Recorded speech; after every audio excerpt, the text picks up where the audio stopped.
Hello दोस्तों, मैं मनुष्का श्रीवास्तव और मैंने human development and family studies से अपनी एमएससी कंप्लीट की हुई है। और आज मैं आपको लेकर के जा रही हूँ कि ऐसी जर्नी पर जहाँ हम देखेंगे कि हमारी ज़िंदगी के हर पड़ाव हमारा दिमाग और दिल कौन कौन सी चुनौतियों से गुजरता है। ये बात हमें सिखाई थी एक बहुत ही शानदार साइकोलॉजिस्ट ने। इनका नाम था एरिक एरिक्सन। इन्होंने कहा था कि इंसान की जो ज़िंदगी होती है वो हर स्टेज पर एक साइको सोशल क्राइसिस लेकर के आती है।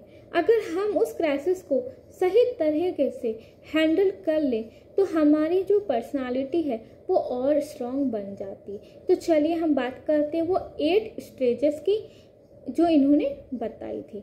फर्स्ट थी ट्रस्ट वर्सेस मिसट्रस्ट की भावना। ये जो भावना है वो 0 से 1 साल की उम्र में बच्चों में आता है।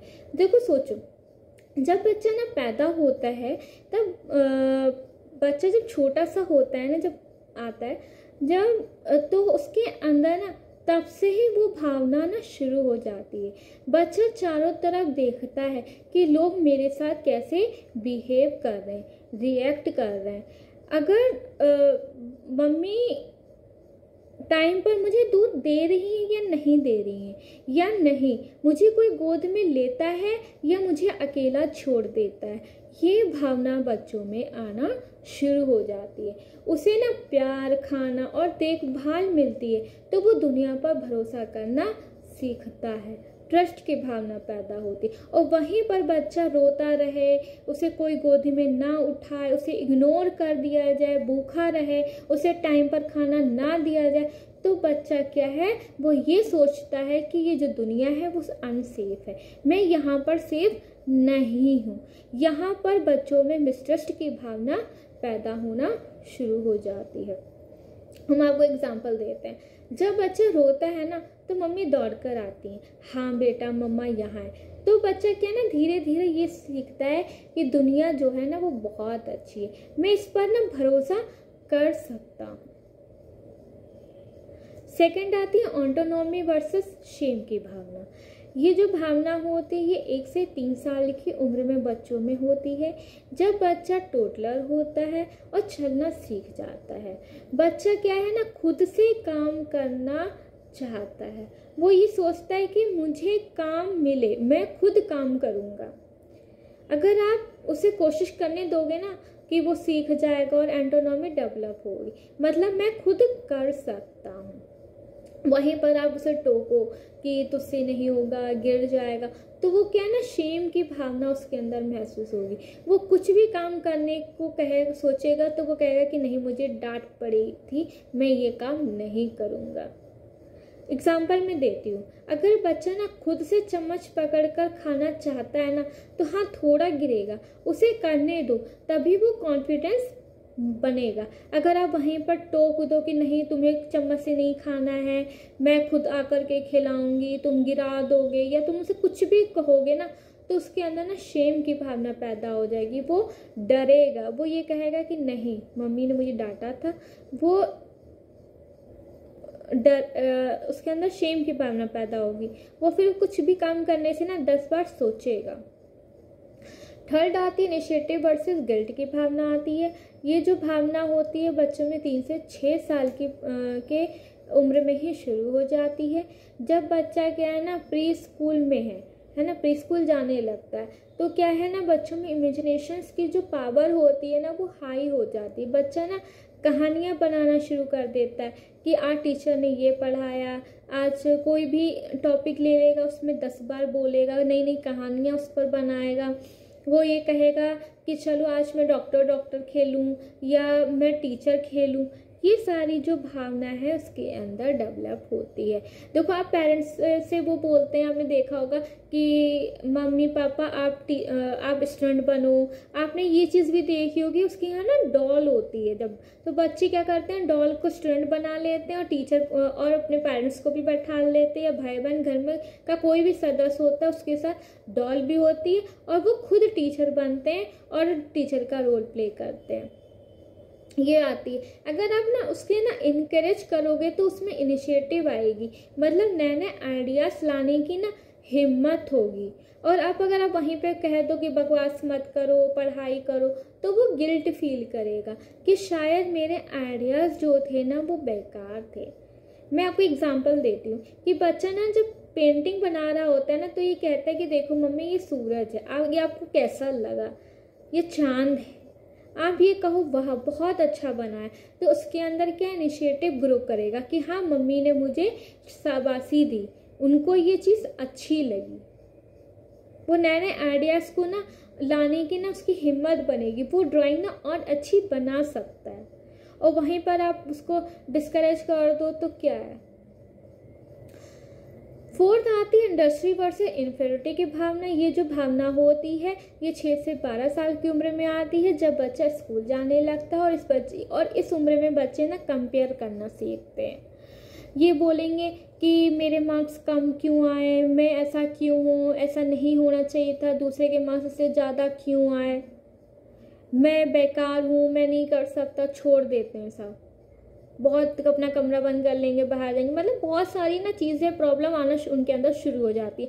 अगर उसे मेहनत के लिए अगर तारीफ मिलेगी ना, बच्चों को टीम वर्क सीखने को मिलेगा, तो बच्चा क्या है ना इंडस्ट्री डेवलप करेगा, मतलब मैं काम कर सकता हूँ, मैं इस काम के लिए कैपेबल हूँ। अगर आप वहीं पर कहोगे, डांटोगे, निकम्मा कहोगे, तो वो इन्फीरियरिटी महसूस करेगा, मतलब मैं दूसरों से कम हूँ। एग्जाम्पल देती हूँ कि बच्चा ना जब साइंस हो या आर्ट्स हो, मैथमेटिक्स हो या किसी के प्रोजेक्ट जब तैयार करते हैं ना बड़ी मेहनत से, तो बच्चा क्या करता है कि उसके अंदर ना इंडस्ट्री की भावना पैदा होती है। वो ये कहेगा कि हाँ मैंने ये प्रोजेक्ट बनाया था, टीचर ने वह बहुत अच्छा बोला, उन्होंने तारीफ करी, तो बच्चा क्या है ना वो और मेहनत करेगा, वो कहेगा कि मैं और नए नए आइडियाज़ लेकर के आऊँगा और नए नए आइडियाज़ के मॉडल बनाऊँगा और दिखाऊँगा। उसके अंदर ना भावना ना जागृत होगी। फिफ्थ आती है आइडेंटिटी वर्सेस रोल कंफ्यूजन की भावना। ये जो भावना होती है बच्चों में 12 से 18 साल की उम्र में होती है। बच्चा जब टीनेजर्स हो जाता है, इसमें इंटरेस्टिंग स्टेज की भावना होती है। बच्चा ना सोचने लगता है कि मैं कौन हूँ, मुझे क्या करना चाहिए, मैं डॉक्टर बनूँ या आर्टिस्ट बनूँ। मतलब बच्चा ना अपनी आइडेंटिटी ना रोल प्ले करना चाहता है, समाज में दिखाना चाहता है कि लोग मेरे नाम से जाने, मेरी कुछ कोई आइडेंटिटी है या नहीं है। जैसे आपने देखा होगा कि आइडेंटिटी कैसे बनती है।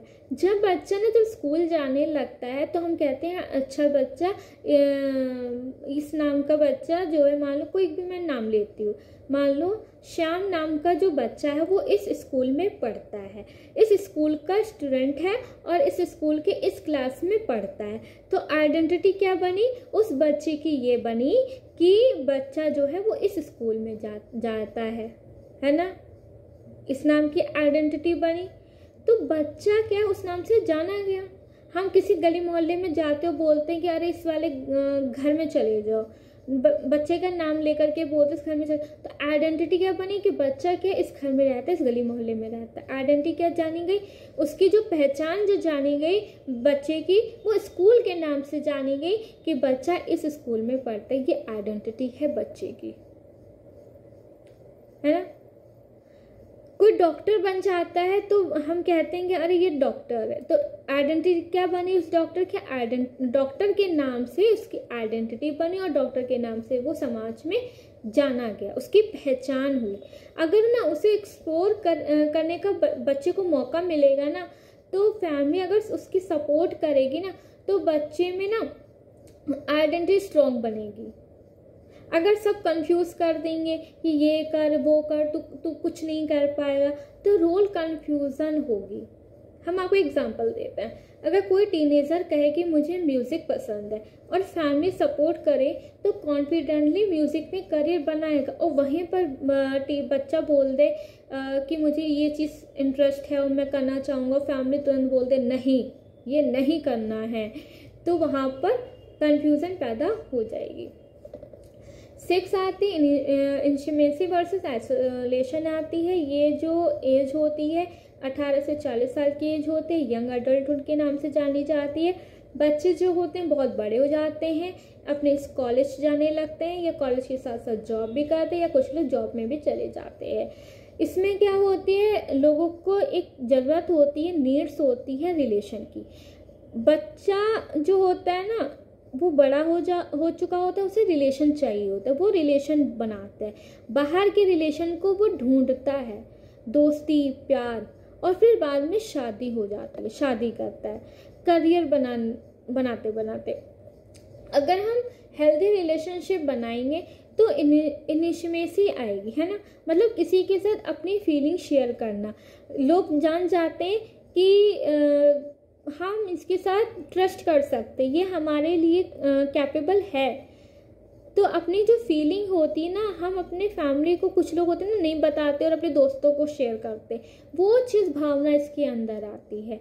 अगर हम डरेंगे, समाज में बाहर नहीं जाएंगे, किसी के पास आने से डरेंगे, हम दुनियादारी नहीं देखेंगे, तो किसी को पास आने नहीं देंगे, तो क्या है, आइसोलेशन है, अकेलापन है, बच्चों में अकेलापन आने लगता है, ये भावना पैदा होती है इस स्टेज पर। 7th आती है जनरेटिविटी वर्सेस स्टैग्नेशन। ये जो स्टेज होती है मिडिल एज की होती है, 40 से 65 साल की उम्र में होती है, जब व्यक्ति ना सेटल हो चुका होता है, नौकरी फैमिली, अब मन में ना सवाल आने लग जाते हैं, मैं समाज के लिए क्या कर रहा हूँ, बच्चों के लिए क्या कर रहा हूँ, बच्चों के लिए हमें करना चाहिए, बच्चे सेटल हो जाएं, मतलब हम दूसरों के लिए ना सोचते हैं।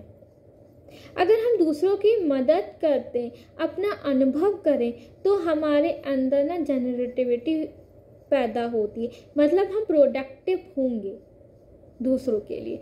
अगर हम सिर्फ अपने बारे में सोचेंगे ना, तो स्टैग्नेशन पैदा होगा, रुक जाना, हम ठहर चुके हैं, ये भावना पैदा होती। 8th आती है इस स्टेज की ना लास्ट स्टेज है इंटीग्रिटी वर्सेस डिस्पेयर। ये जो स्टेज है ना वो ओल्ड एज में देखी जाती है 65 के बाद। लोग ना बुजुर्ग हो जाते हैं, पीछे मुड़कर देखते हैं कि मेरी जिंदगी कैसी है। आपने घर में ये देखा होगा, आपके जो दादा दादी होते हैं ना, अक्सर ये कहते हैं ना, हमने तो जिंदगी जी ली है, तुम मेहनत करो, है ना। या कभी कभी ना वो ये चीज़ भी सोचते हैं, पछतावा करते हैं कि काश ऐसा कर लिया होता, वैसा कर लिया होता। तो ये जो भावना आती है ना, ये डिस्पेयर की भावना आती है, पछतावा आता है कि यार काश ऐसा कर लिया होता तो आज हमारा परिवार सकुशल होता, हमारे बच्चे अच्छे निकल जाते, है ना।